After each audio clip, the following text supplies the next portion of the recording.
All right, here we go now. Second part of test review, and today we're gonna continue working on simplifying radicals. Okay, square root of 147. 1 plus 4 is 5. 5 plus 7 is going to be 12. So I know that it's divisible by 3. 147 divided by 3. It gives me 3 and 49. Okay. 49 can be break down to 7 and 7. So you see a pair of there. So since you have a pair of 7, that goes outside. And what stays inside is square root of 3. Because the 3 has no partner.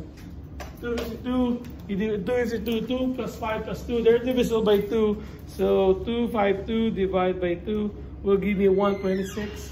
So this gives me 2 and 126. And I know 126 is still divisible by 2. And that gives me 2 and 63. So in 63, it's easy to say that it's going to be 9 and 7 and 3 and 3. You will see here I have a pair of 3, I have a pair of 2 there. So that gives me 2 goes outside, 3 goes outside. That makes it 6. And what's left there is 7. So the answer is 6 square root of 7. 180, but there's a negative outside. Take note of that one, okay? That's easy to say. It's 18 and 10. 18 is 9 and 2. This is 3 and 3. 10 is 2 and 5. I have a pair of 2 here. I have a pair of 3. That gives me 2 outside, 3 outside. That makes it 6. And then there's a 5 left inside. But take note, there's a negative. So put negative 6 square root of 5. Here, 128. 128, if you break down 128, that will give me 2 and 64. And this will give me 8 and 8. I can stop at 8 and 8 because I know there's a pair. So 8 will go outside. And the x4, how many pairs of x's do I have for x4? If you don't know, 1, 2, 3, 4, obviously they have 1 and 2. So I have 2 x's there. So it makes this x squared. Y2, y, that's 1 pair, so y outside. And nothing is, everything is covered inside except just this 2 here. So that put us square root of 2 as the whole answer there. Okay? 17, you multiply the square root by 10 times 15. They're both inside. So that gives me 150. And break it down. Use 10, 15 again.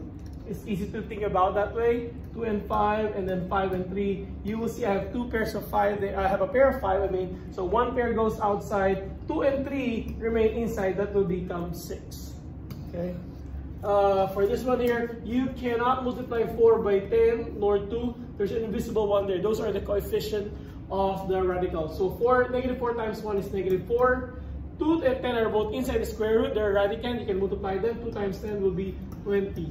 Now you can break it down to 2 and 10, 2 and 5. You have a pair of 2. So the 2 goes outside. You have to multiply it with negative 4. That makes it negative 8. And the 5 remain inside square root of 5. Okay? Make sure you copy this one because I'm going to erase it now. And here, for number 19, again, you're not allowed to have a square root in the denominator side. So you have to rationalize it by multiplying it by square root of 5 and square root of 5. Doing that one, you multiply straight across. When you multiply fraction, 5 times square root of 5 is 5 square root of 5. Square root of 5 times square root of 5, I know you know the square root of 25, but square root of 25 is just 5. What's 5 divided by 5? This crossed out, so what's left there is only the square root of 5. Here, 21, you multiply this by square root of 6 and square root of 6. This will give you square root of 18. This will give you square root of 6 times square root of 6 is square root of 6, which is just 6. But there's a 5 outside. You multiply 5 by 6, that gives you 30. But can you still break the square root of 18? Yes, you can. This will give you 9 and 2, 3 and 3. You have a pair of 3 there, so that makes it 3 outside and square root of 2 inside with over 30. What's 3 over 30? 3 over 30 is 1/10. So put there square root of 2, and that's the answer. Okay? Next, for 20, multiply this by square root of 15 and square root of 15. Okay, so 5 times, and the calculator, 15, 30, okay, this will be square root of 90, and this will be 15. You can still break down the 90 to 9 and 10, and this is 3 and 3, and 2 and 5 for the 10. You have a pair of 3, so that makes it 3 square root of 10 over 15. You can still simplify 3 and 15, that gives you 1/5 square root of 10. Okay? And 22, multiply this by, you know what, I'll skip 22. Let's go to the next one here with number 29, because here it's a multiply with variables. I'd like to show that to you. Here the coefficient there is 1, so 1 times 5 is 5.